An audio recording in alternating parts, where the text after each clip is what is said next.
Everyone, आज हम पढ़ेंगे जहाँ हमने छोड़ा था उसके आगे से त्रिदोष सिद्धांत के बारे में। कल हमने पढ़ा था पंचमहाभूत सिद्धांत के बारे में। तो जो त्रिदोष सिद्धांत है उसमें लिखा हुआ है आयुर्वेद में वात पित्त एवं कफ को त्रिदोष कहा गया है। ये जब साम्य अवस्था में रहते हैं तो शरीर के स्वास्थ्य को बनाए रखते हैं और जब विषम हो जाते हैं तो स्वास्थ्य को बिगाड़ देते हैं और विविध प्रकार के रोगों को उत्पन्न करते हैं। ये हमने बेसिक सी चीज़ है जो हर टेक्स्ट बुक में पढ़ी है आयुर्वेदा की। फिर आता है त्रिदोष सिद्धांत। रचना शरीर के मूल कारण पंचमहाभूत है और क्रिया शरीर के मूल कारण जो है वो त्रिदोष है। त्रिदोषों की क्रियात्मक भूमिका जीवन के आरंभ से लेकर मृत्यु तक चलती रहती है। जिस तरह सृष्टि के पोषण, शोषण और प्रेरण का कार्य सोम, सूर्य तथा वायु करते हैं, उसी तरह शरीर के पोषण, शोषण और प्रेरण का कार्य क्रमशः जो है वो कफ, पित्त और वात करते हैं। वात पित्त श्लेष्माण एवं देह संभव हेतु है। ये जो लाइन है ये याद रखनी है। देह की उत्पत्ति में वात, पित्त एवं कफ ही कारण होते हैं। ये तीनों अविकृत अवस्था में शरीर के अधः, मध्य और ऊर्ध्व भाग में रहते हुए शरीर का धारण करते हैं और इस प्रकार शरीर का धारण करने के कारण कुछ आचार्य इन्हें त्रिस्थूण भी कहते हैं, आचार्य काश्यप जैसे कि। फिर आता है त्रिदोष की प्राकृत कार्य। तो अब क्या है, प्राकृत वात के कार्य पढ़ते हैं। उत्साहो, उच्छ्वास, निश्वास, चेष्टा, वेग प्रवर्तने, सम्यक गत्या च धातूनाम अक्षाणाम पाठवेन च। तो प्राकृत वायु क्या है, सर्वदा उत्साह, श्वास, प्रश्वास, चेष्टा, पुरुष आदि के वेगों की प्रवृत्ति करती है। रस आदि धातुओं की उचित गति तथा इंद्रियों की जो पटुता है मतलब सामर्थ्यता है उसको अनुग्रहित करती रहती है। प्राकृत पित्त के कार्य क्या है, पित्तम पत्युष्म दर्शने श्रुत्र रुचि प्रभा मेधा धी शौर्य तनु मार्दवी। पक्ति, उष्मा, दर्शन, क्षुधा, तृष्णा, रुचि, कांति, मेधा, धी, शौर्य और शरीर में मृदुता लाने का कार्य जो करता है वो पित्त करता है। फिर आता है प्राकृत कफ के कार्य। प्राकृत श्लेष्मा, स्थिरत्व, स्निग्धत्व, संधि, बंध, समाधि भी। शरीर में दृढ़ता और स्निग्धत्व उत्पन्न करने का जो कार्य है और संधि बंधनों को मजबूत करने का, सुनिश्चित करने का जो कार्य है और शरीर को सहिष्णु बनाने का जो कार्य है वो कौन करता है, कफ करता है। त्रिदोष सिद्धांत की उपयोगिता क्या है, रोगों की उत्पत्ति में त्रिदोष की कारणता।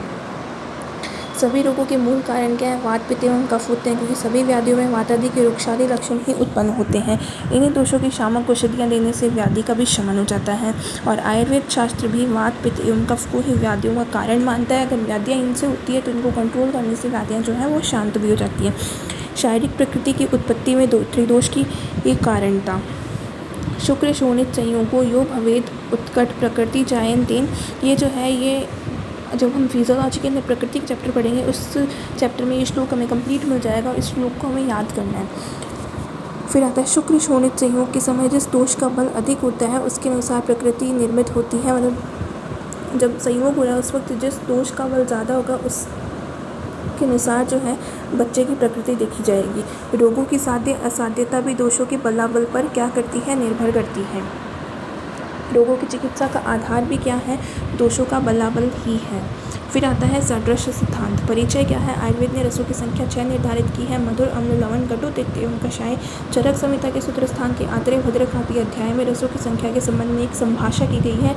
अध्याय नंबर 26 है चरक सूत्र का। फिर आता है षड्रस सिद्धांत। आयुर्वेद ने मधुर आदि रसों की संख्या 6 मानी है। आत्रेय भद्रकापी अध्याय में वर्णित रसों की संख्या विषयक संभाषा में उपस्थित विभिन्न आचार्यों के मत क्या है। भद्रकापी 1 मानता है जल को, शाकुंतल ब्राह्मण जो है वो 2 मानते हैं, छेदनीय और उपशमनीय को। हिरण्याक्ष मौद्गल्य जो है वो छेदनीय, उपशमनीय और साधारण ये 3 मानते हैं। हिरण्याक्ष कौशिक जो है वो 4 मानते हैं, स्वादुहित, स्वादुअहित, अस्वादुहित और अस्वादुअहित। कुमार शीरा भारद्वाज जो है वो 5 मानते हैं, भौम, उदक, आग्नेय, वायव्य और अंतरिक्ष। राजऋषि वायुर्वेद जो है वो 6 मानते हैं, गुरु, लघु, शीत, उष्ण, स्निग्ध और रुक्ष। निमि विदेह जो है उन्होंने 7 माना है, मधुर, अम्ल, लवण, कटु, तिक्त, कषाय और शार को एक्स्ट्रा माना है। वरिष्ठ भार्गव ने शार और अव्यक्त को एक्स्ट्रा माना है। 6 जो अपने बेसिक रस है उनके अलावा शार और अव्यक्त को एक्स्ट्रा माना है। बाह्यिक, विषक, कांकायन असंख्य मानते हैं। पुनर्वसु आत्रेय ने 6 माने हैं, मधुर, अम्ल, लवण, कटु, तिक्त और कषाय। ये जो 6 है ये हमारे बेसिक रस माने जाते हैं। फिर होता है आत्रेय पुनर्वसु ने रसों की संख्या जो है वो 6 मानी है, ऐसा निष्कर्ष सिद्धांत के रूप में बताया है। जल से ही रसों की उत्पत्ति होती है और पंच महाभूतों की न्यूनाधिक्य से उनमें मधुरादि रसों की विशेष अभिव्यक्ति होती है। मधुर रस के क्या कर्म होते हैं? मधुर रस जन्म से ही सात्विक होने से रसादी धातुओं का पोषण करता है। बाल, वृद्ध, शत, शील, वर्ण, केश, इंद्रियां तथा ओजस के लिए हितकारी होता है। भ्रंगण होता है, कंठ के लिए हितकारी होता है।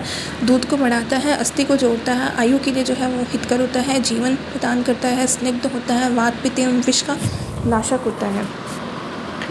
फिर उसके बाद आता है अम्ल रस के कर्म। अम्ल रस अग्नि को प्रदीप्त करने वाला होता है, स्निग्ध करता है, हृदय के लिए हितकारी होता है, पाचक होता है, रोचक होता है, उष्ण वीर्य होता है, परंतु स्पर्श में जो है शीत होता है, प्रीणन करता है, क्लेदकारक होता है, लघु है, कफ पित्त एवं रक्त को क्या है करता है, बढ़ाने का काम करता है और जो प्रतिलोम वायु होती है उसको अनुलोमित करता है। फिर आते हैं लवण रस के कार्य। लवण रस स्तंभ, संघात और बंध को नष्ट करता है, अग्निवर्धक है, स्नेहन का कार्य करता है, स्वेदन का कार्य करता है, तीक्ष्ण है, रुचिकर है और छेदन और भेदन का कार्य करता है। कटु रस के कर्म क्या है? कटु रस जो है गलरोग, उदर्द, कुष्ठ, अल्सर और शोथ को नष्ट करता है, व्रण को शिथिल करता है, स्निग्धता, मेद और क्लेद को सुखाता है, अग्निवर्धक है, आम का पाचन करता है और इसके अलावा क्या है, रुचिकारक है, मुख, नासा, नेत्र एवं शिर का क्या है, शोधन करता है, अन्न का शोषण करता है, बंधों को तोड़ने का काम करता है, स्रोतसों को फैलाने का काम करता है और कफ का क्या करता है, नाश करता है। तिक्त रस के क्या क्या कर्म है? तिक्त रस जो होता है वो स्वयं अरुचिकर होता है परंतु अरुचि का नष्ट करता है। अरुचि को क्या करता है, नष्ट करता है। कृमि, तृष्णा, विष, कुष्ठ, मूर्छा, ज्वर, उत्क्लेश, दाह, पित्त जो है विकार एवं कफ विकार को नष्ट करता है। क्लेद, मेद, वसा, मचक, विष और मूत्र का शोषण करता है। लघु होता है, मेत्य होता है, शीतवीर्य होता है, रुक्ष होता है, स्तन्य तथा कंठ का शोधक होता है। कषाय रस के क्या क्या कर्म होता है? कषाय रस पित्त एवं कफ का शमन करता है। गुरु होता है, रक्त का शोधन करने का कार्य करता है। पक्व शोथ का पीड़न करता है। व्रण रोपक होता है। शीत होता है, क्लेद और मेद का शोषण करता है। आम का स्तंभन करता है और ग्राही होता है, रुक्ष होता है और त्वचा का क्या करता है, प्रसादन करता है। षड्रस की उपयोगिता क्या है? चिकित्सा में षड्रस की उपयोगिता। दोषों में साम्यावस्था, दोषों को साम्यावस्था में लाना क्या कहलाता है? चिकित्सा कहलाता है। चिकित्सा द्रव्यों या आहार के रसों के आधार पर भी की जा सकती है। तीन रस दोषों का समन और वृद्धि करते हैं जिसका विस्तृत वर्णन, ये जो तालिका है याद करनी है, बहुत अच्छे से याद करनी है, एग्जाम में आ जाती है 2 मार्क्स में।